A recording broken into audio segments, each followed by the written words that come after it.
No. It was full remote access stuff. It was pretty tricksy.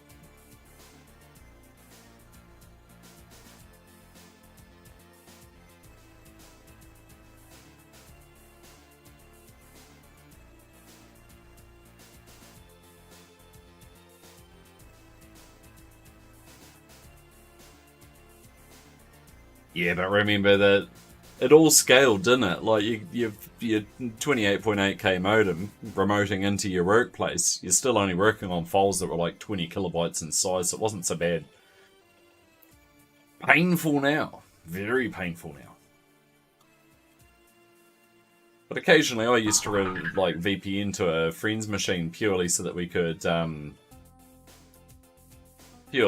swap games and stuff. It was kind of cool.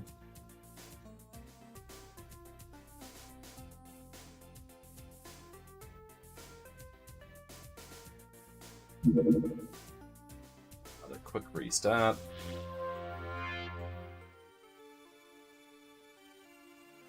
Then we'll get i4 running. Because I want the active desktop update. I don't want to actually run active desktop on it, but I want the update, because the update fixes the visual look of Windows 95. Replaces those huckery looking icons we're currently staring at with updated versions.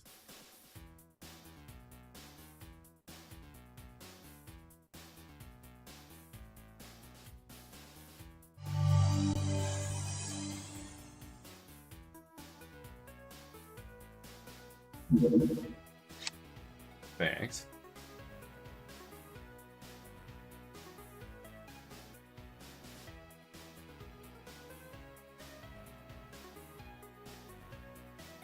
Back to the defaults.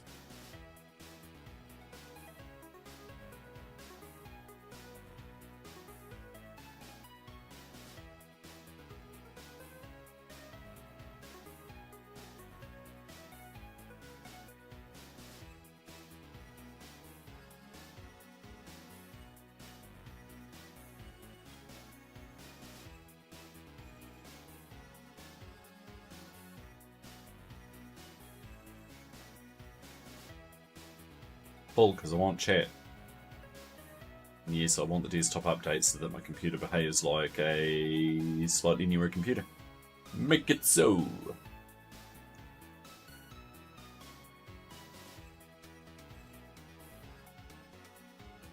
I mean, we could just pick another IRC server to connect to, like QuakeNet or something like that, but we need to have a channel to hook to as well. We don't have one of those at the moment. Could fluff around and set one up, but to what end? You're talking to me already. It'd just be a room full of bloody cats in pajamas yelling at one another anyway. You know how it's going to go.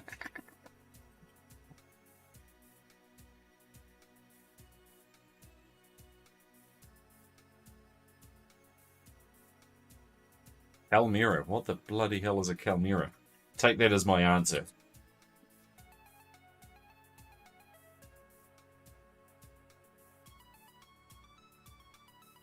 Oh, it's like a bloody overlay type 16-bit shell that makes 3.1 look like 95.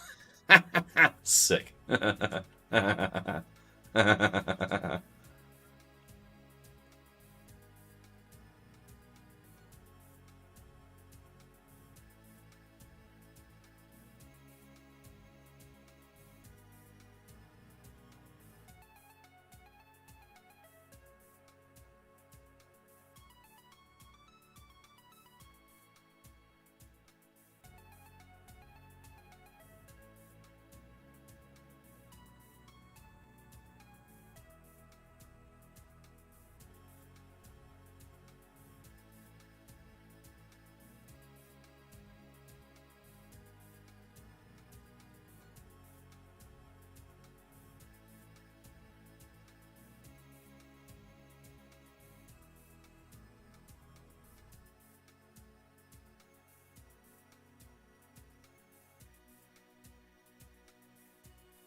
And old Overdrive 66 is earning its keep.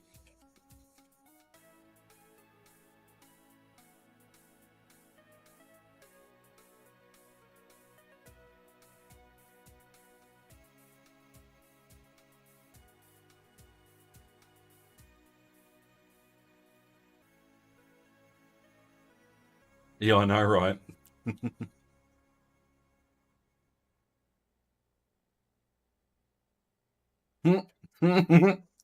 What? This is a stealthy malware targeting Linux servers. Good. Big Penguin needs put in their place because they were constantly heckling people with take that with your fucking crowd strike.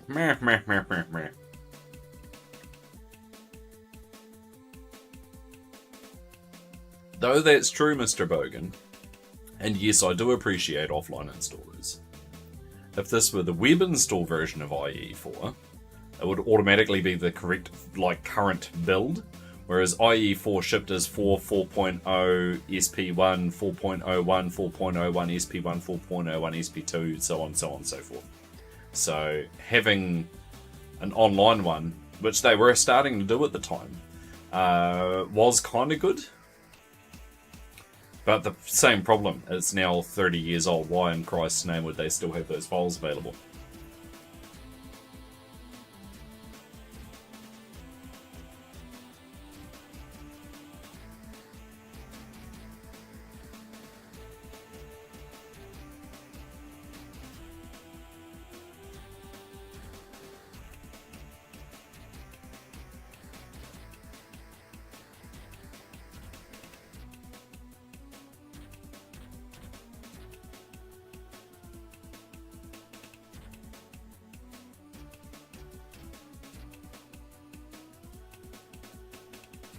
Yeah, we used to roll around with all the ESPs and stuff hanging around on flash drives when I was still with service tech.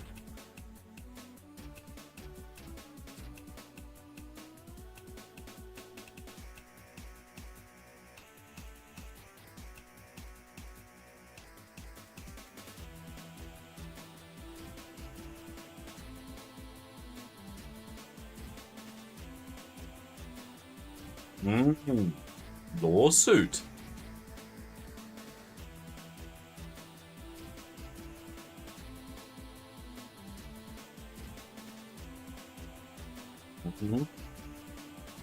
Before the XP days.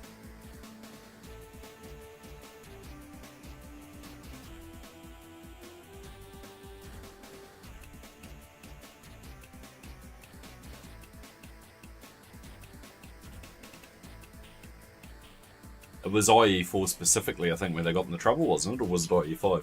IE4 was the first one where they considered it an operating system component, which is where all of the legal shit kicked off. Because not only did you have, I think it was Sun at the time who were going them over Java, you had Netscape and that getting all fired up because how do you make IE part of the operating system? If it's part of the operating system, people are just going to use it instead of using ours. Oh, bastards, bloody antitrust. And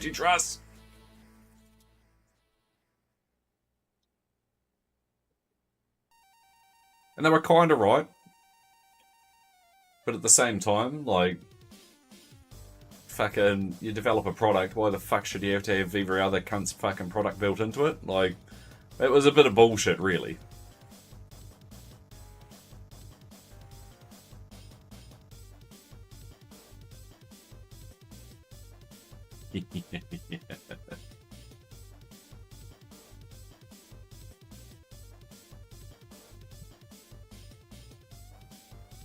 It's always made my head hurt when you go, what they should have done is provide a choice. What the fuck for? Why would they have to give someone another person's product to... that's what I never understood. If you went and bought a new car, would you want to have to roll into the dealership and they go, oh, actually, would you like to choose between the Toyota motor or a Ford motor or a Honda? Nah, fuck off. It's a new Toyota. You want the Toyota motor in it. It's a Microsoft product. Why would they have to supply someone else's shit alongside it, right? It's basically what they end up having to do by court order, but why?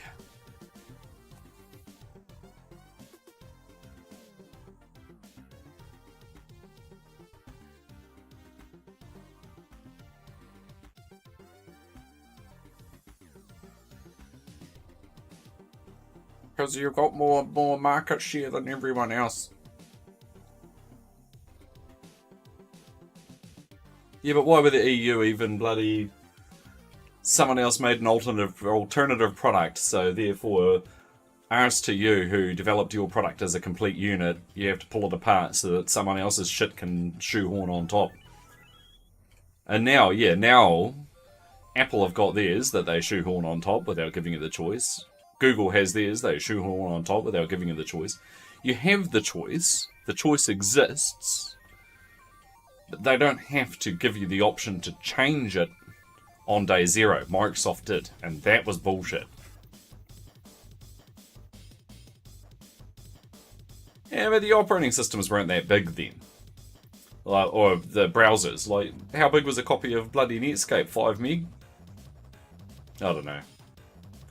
It still just sits iffily with me. And then they were starting to, in the XP era, they did it again. It was, you need to have the choice of the operating system, not the XP era. XP and I think Vista were affected as well, even to the current version, since you've got the Euro version and the South Korean version. And it was like, you're not allowed, they weren't allowed to bundle media player. Not allowed media player bundled in, because that'll stop people using alternative media. Like, oh, fuck off. Yeah, the N version, and it was, no, codecs, yeah.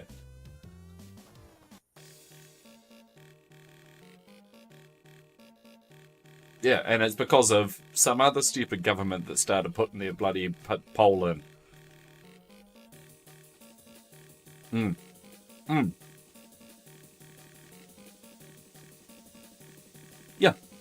Yeah.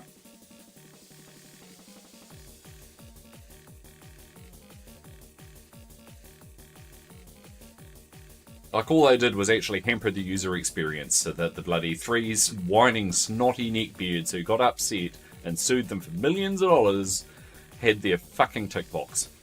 Or in fact, I don't even think it has a tick box, it just doesn't fucking have it. If I put a wee button on the desktop afterwards saying click here to reinstall all the shit that we had to leave out for legal reasons, they'd get back in hot water too.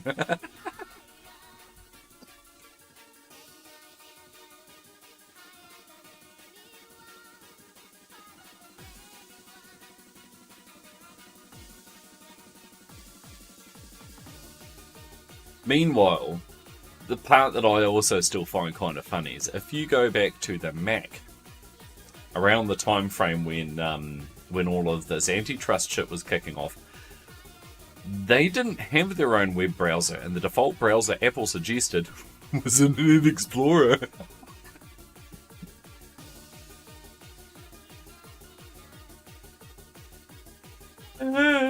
Anyway.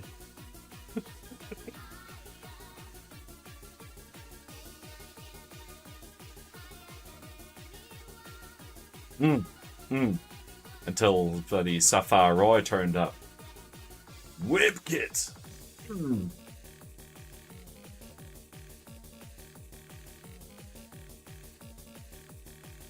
I think it was about Jaguar was when they stopped putting IE in it, if my memory serves.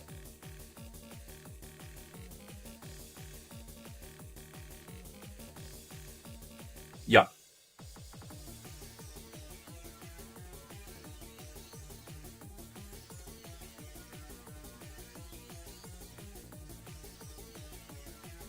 You buy a Mac, you expect Mac OS. You buy an Atari ST, you expect to see TOS when you turn it on. You buy an Amiga, you expect to see Workbench. You buy a PC, an IBM compatible PC, which on the box would have said includes Microsoft Windows. You kind of expect to see Microsoft Windows.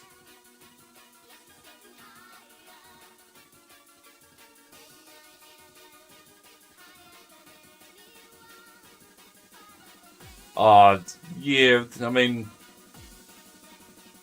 sure, but what were the alternatives at the time?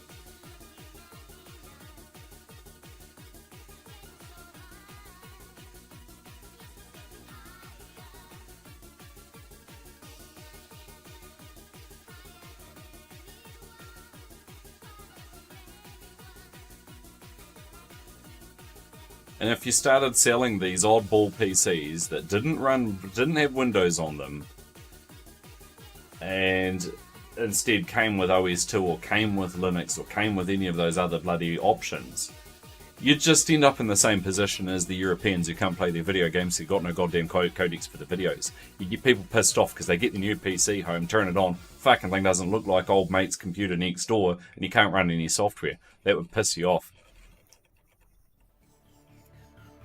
What OEM would put OS2 on it? IBM themselves.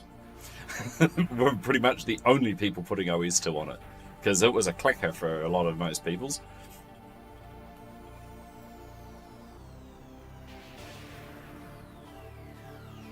You get stuck with 16-bit for everything forever.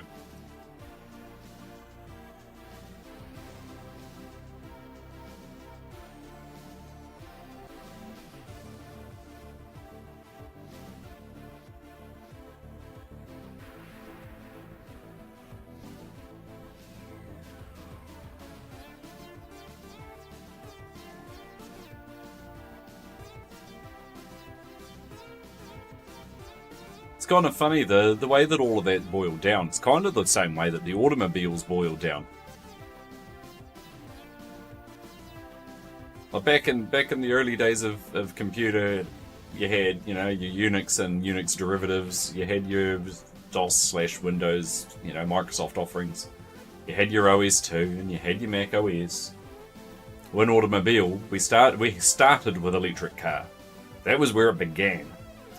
And then the gasoline engine was a thing that suddenly appeared, and holy crap, this is so much more convenient. And that became the de facto standard for so long. And all of a sudden, now electric cars making comeback. It was kind of the same thing Linux did. You know, it was the alternative, but scary and yuck. Now it's starting to get a little bit more traction, and I don't know. At the end of the day, to this day, it's still a dramatic percentage of the universe running Windows, and so yeah, it's damned if you do, damned if you don't, really, ain't you?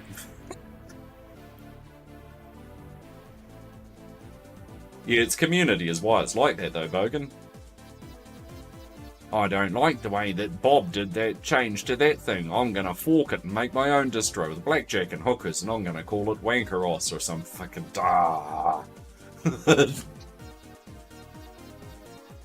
documentation. I'm just gonna tell you to read the fucking manual that Bob wrote for his previous version.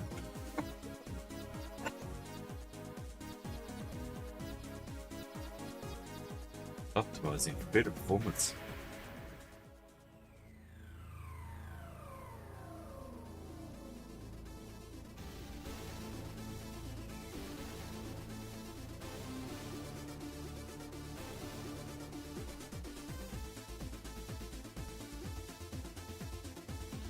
Oh, well, that's the funny thing. If you listen to the teachings of Richard Stallman, that's what he insists everyone should be doing. He's absolutely adamant all software should be made for free, it should be available for free, it is the way it should be, anything else is bullshit. And people believe this is his nonsense. I don't get it.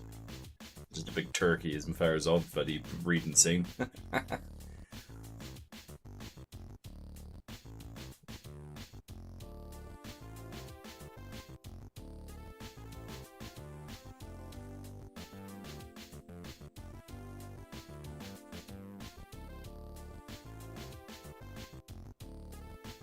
You know what? We actually had one alternative operating system that just about could have been pretty damn special had it had a higher adoption rate and more people developed for it, because that was the key. It was people developing for it. That is the thing that makes an operating system thrive and survive. If it's got software and it's got user base. And one of them almost got there, but it just never quite got over the line. You're probably going to guess which operating system I'm about to say if you've hung around here at all. It's BIOS. Fucking loved BIOS. It was really nice. But they just never got the contracts.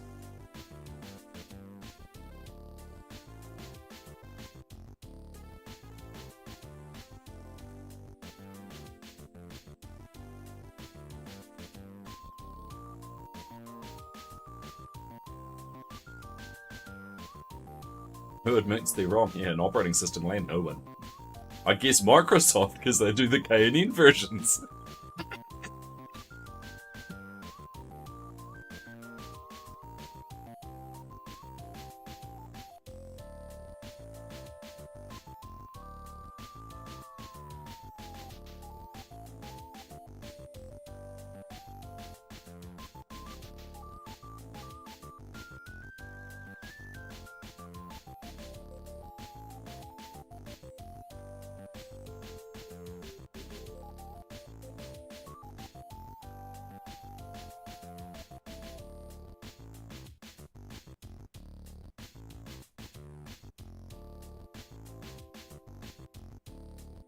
Hmm.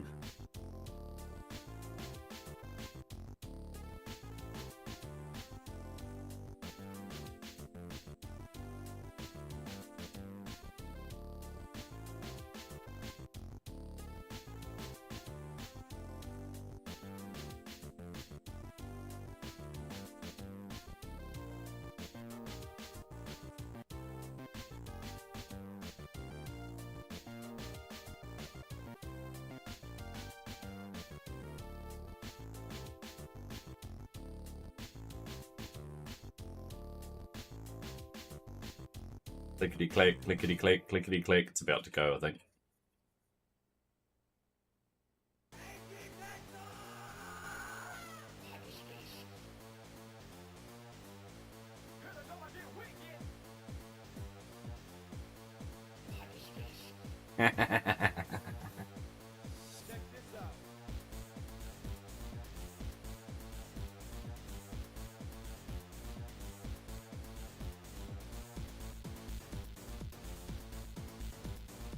One of these days, oh no, not one of these days, in about a year's time actually, when I upgrade my PC, I'm going to make sure I get as many fucking USB ports as I can, so that I can set up as many cameras as I can, so we can get as many angles as we can. Because it'd be quite nice if we had a wee camera angle where it's looking at the front of this PC and you can see all of the lights flickering and stuff doing the thing. Oh, don't read anything into this. The hard drive's way too new for this system still. This isn't a limitation of the hard drive itself. This is a limitation of the fact it's a 486DX266.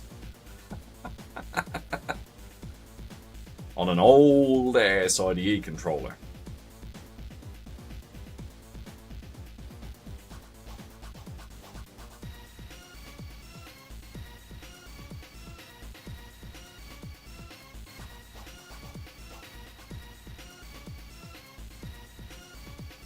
I can actually recall the last time I saw a machine that came with Linux out of the box that was a standard off-the-shelf computer. It was the Azusa PC, and it was a fucking pain in the ass. As soon as they had the Windows Starter versions, that was all you saw.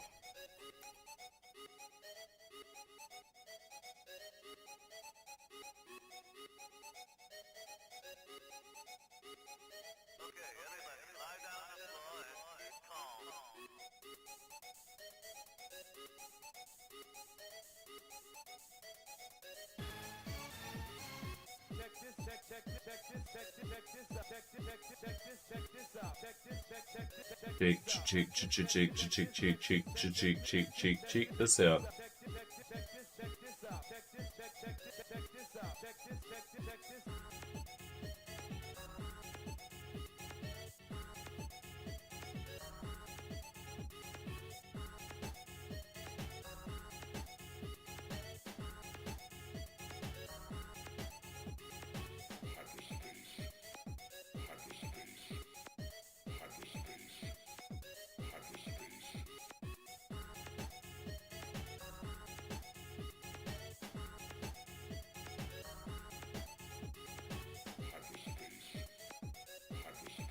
Front Page Express. We don't need Front Page Express.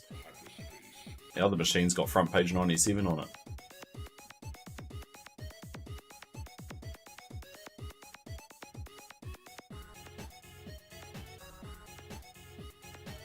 Here comes Active Desktop.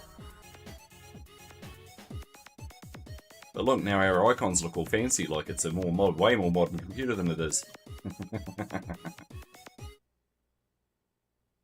Close, close, close. Too many windows. Close. Alright, close.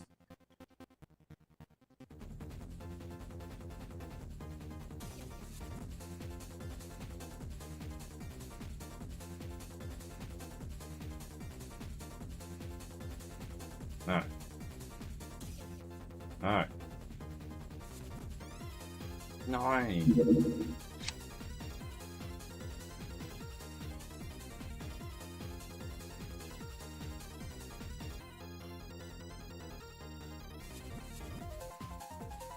Yeah, none of them. Oh, actually, I'm sure you were here the last time we did this, Mr. Bogan. I'll turn that on again for a second. Some of these do still work. Huh. No. You don't need to be full screen. Come on now, IE. Oh, it's got to run the connection wizard. We're connected already. Piss off.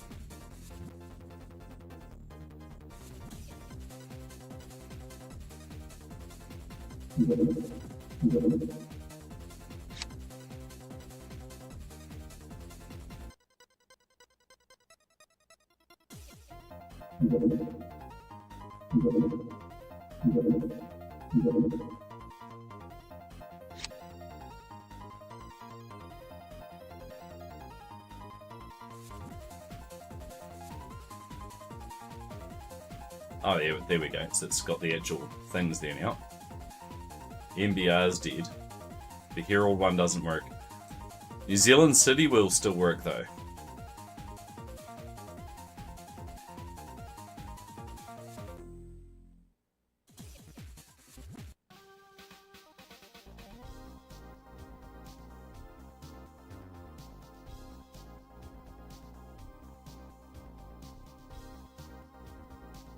This is much more pleasant experience if you do this on the compact where you've got a bit more horsepower.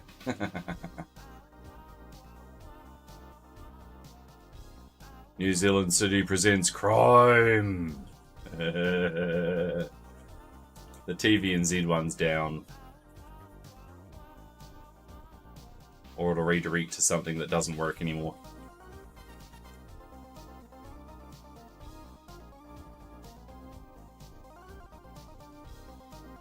Trying to use secure, which isn't going to work.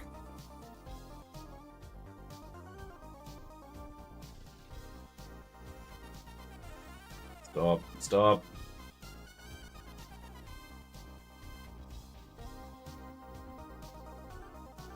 I think the Pointcast Business Network's the other one that still worked. It's really trying to load that page.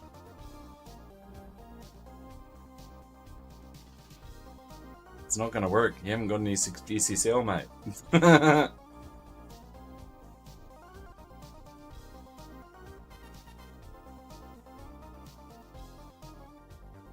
Because of all of this animated tomfoolery going on over here, that's what's holding us up. Can I force close IE? Yep.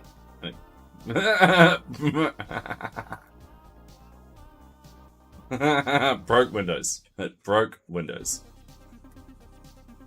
The 486 was trying to unencrypt it. That is exactly what was happening. It was never going to be able to in a million years, but it was going to try.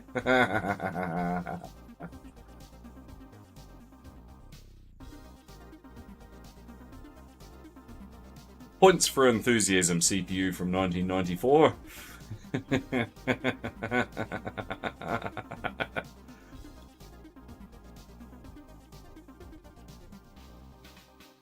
I'm pretty certain it's Pointcast that actually worked.